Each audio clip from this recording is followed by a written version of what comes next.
Joining me on the line, he is from Great White. They're going to be in town this weekend. Mark Kendall's on the line. What's going on, Mark? How you doing, Adam? I'm hanging in there, man. It's we're getting towards the weekend, Memorial Day weekend. Live music is back. That's got to be a good feeling for you, right? Yeah, it really is. The country's starting to open up a little bit, and everybody's real excited to play. I've spoken to guys from different bands, and everybody's pretty pumped about things getting better. Well, I got to imagine for a guy like you that goes everywhere for their job, that the last year has just been hell. Yeah, I got a little chance to visit with the family more. It's the most I've ever been home. I mean, since I was like 17, so it's crazy. But actually kind of took advantage of it, writing a lot of songs with the band and, doing things with the family and stuff. So I made the best out of the situation. Well, that's always good to hear. Mark Kendall from Great White joining me on the line.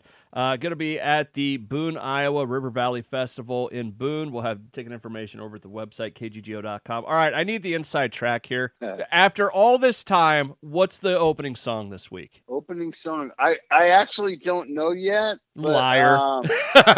No, I'm dead serious. I have no clue. But I'm going to throw a guess out there that it will be, this is a guess, but perhaps Desert Moon. Why Desert Moon? Just because? It's just kind of a good opener, That's one that we've opened with before. Yeah, I don't know. We usually sort it out before we play. I get you. I imagine, though, coming back, it's got to be exciting for you guys to get back out on the stage. I mean, this is a big part of life for you, right? Definitely. Playing live, I think a lot of that reason is because it's exciting and the crowd responds immediately. Yeah. There's no wait time. Like when you do an album, you have to wait like 3 or 4 months before you find out if it's good or not. Yeah.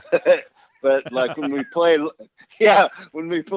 they let you know right away. There's no anticipation. I don't mean to sound bad, but has there been a night that it was like, oh wow, that didn't go well? Yeah. I really stay focused now and usually have a good show, but sometimes it doesn't. Well, back in the day, I definitely had probably a couple shows that were suspect, but as far as my playing and stuff, but the technical thing you really can't do much about, and sometimes it's just you might have a technical nightmare night, or things break and the sound goes off, or something like that. But we really psych ourselves up to play live, so unless it's something some kind of, like I said, a technical nightmare, it's usually a great night. And listen, I'm not saying that's what it's going to be like this weekend or anything like that. I just find that stuff kind of interesting to hear those, because you don't hear those stories very often, and because people don't want to talk about them, Yeah, but I think you wait so long to play in between this time on stage that you really want to make the best of it. You know what I mean? Yeah, exactly. I just I go back to what's his name, Seinfeld, that show he did on Netflix, The Cars and Comedians, and I found it fascinating when they talk about bombing on stage, and it kind of led me down the road. Oh yeah. I think that stuff's interesting. It's not that I hope for it. I just think it's interesting. So I think the comedic world's a little bit different in the sense that bombing on stage, they're up there by themselves, and it's a crowd that might not like their style or what, joke. To where with us, people are coming, they know what they're going to go look at and listen to. So we have a little bit more of an advantage on that. In that way, And there's a lot more of the stuff. You know what? We're just going to get away from this because I feel like I'm going to jinx the show, and then someone's going to come back to this and be mad about it. Mark Kendall from Great White on the line with me right now. So other than getting back on the road and, just trying to get back into that mindset, what else is coming up for you in Great White? What else can we expect here in the next year or so? We've been writing a lot of music, so we'd like to get something out this year. Let's see what else. Not much else. We're just looking forward to playing live, and I'm sure that the people got to be excited about it too. Not necessary to go see Great White or whatever, just in general, just to be able to get out and get, have some enjoyment. So we're just looking forward to all that type stuff.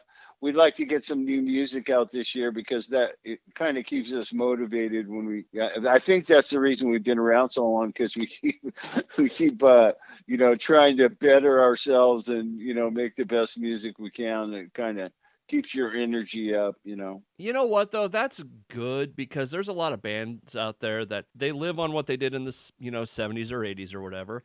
And that's it. Right. They don't really they'll say, yeah, we got new music, but let's face it, it's not good. Well, I've made the analogy before, but to me, it would be like going out and selling the same painting every year. I mean, it's just like it just gets old, because the creative part is a big part for us. And I have this like pipe dream that I'm going to write the greatest song I've ever written. You know what I mean? So that kind of keeps you energized. And I don't know, just to go out and kind of do the same thing every year it's fine, because people are coming to hear the old songs and and whatnot. But for our personal motivation, we need to keep being creative.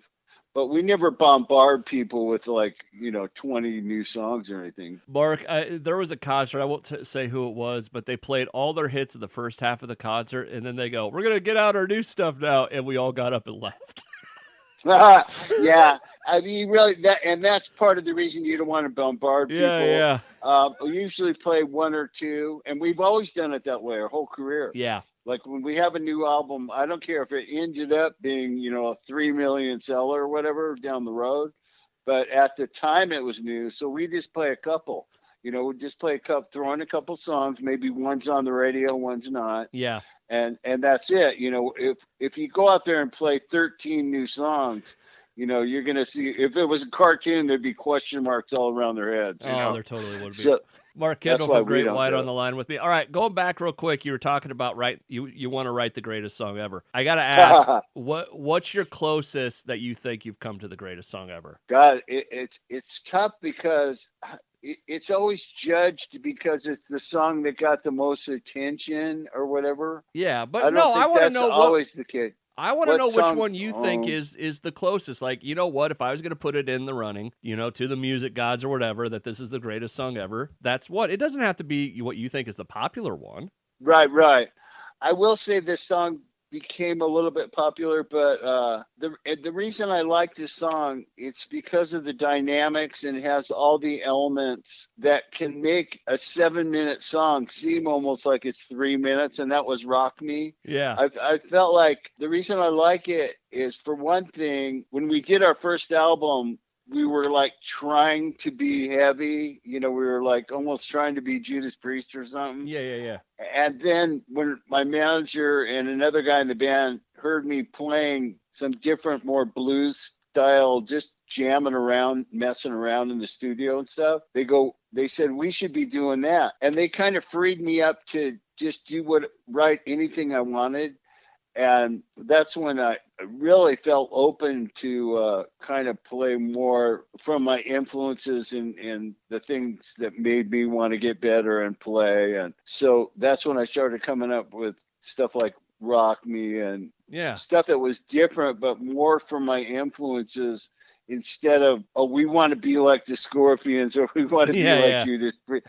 Let's be heavy. Let's be heavy metal, And that was a very early stage in our career, when we were just up and comers. It was like Judas Priest and the Scorpions were flying under the radar. They weren't big commercial bands yet, and we just thought that would be cool, even though we didn't sound anywhere close to them. But you know what I mean?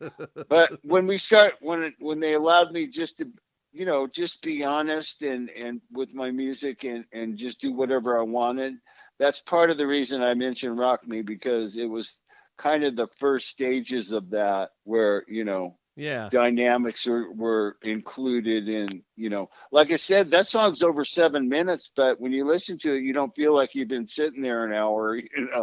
It seems to fly by, because of the range and the dynamics and stuff. That's awesome. Mark Kendall joining me on the line from Great White.